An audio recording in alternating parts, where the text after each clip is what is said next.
Sir, क्या वाकई कोई भी जमीन वक्फ घोषित कर दी जाए तो वो वक्फ की हो जाती है? नहीं, ये पूरी तरह से गलतफहमी है। किसी भी जमीन को वक्फ घोषित करने के लिए बाकायदा एक कानूनी प्रक्रिया होती है। आपको जमीन दान करनी होती है, उसकी जांच होती है, सर्वे आता है और फिर पब्लिक नोटिस जारी होता है। अगर किसी को आपत्ति है तो वो दर्ज की जाती है, तब जाकर पंजीकरण होता है। सरकार कहती है कि वक्फ की जमीनों से बड़ी आमदनी हो सकती है। क्या ये सही है? आप कब्रिस्तान से कैसे आमदनी कमाओगे? मस्जिद में नमाज के लिए टिकट थोड़ी लगता है। ये तर्क बिल्कुल हास्यास्पद है। वक्फ की जमीनें आमतौर पर धार्मिक कामों के लिए होती हैं। आमदनी की बात वहीं आती है जहां वाणिज्यिक गतिविधि हो। सर, सरकार कहती है कि इस कानून से मुसलमानों का भला होगा, क्या ये सही है?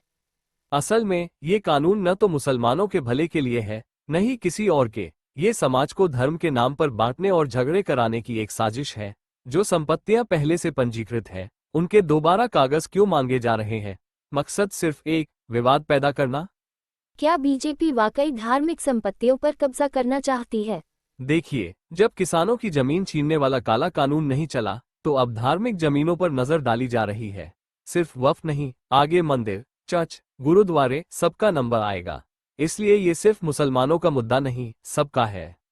भ्रष्टाचार रोकने के लिए कानून में ढील क्यों दी गई? पहले वक्फ की जमीन में भ्रष्टाचार करने पर गैर जमानती सजा होती थी। अब उसे जमानती बना दिया गया और सजा भी घटा दी। क्यों? ताकि अगर किसी रसूखदार को जमीन दी जाए और बेईमानी साबित भी हो जाए, तो कोई कार्रवाई न हो।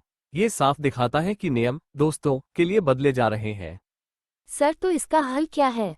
अगर वाकई सरकार को भ्रष्टाचार रोकना है, तो कानून को और सख्त करे, 7 साल की सजा तय करे। लेकिन ध्यान रहे, संपत्ति की जांच सभी धर्मों की बराबरी से हो, सिर्फ एक कौम को टारगेट करना बंद हो।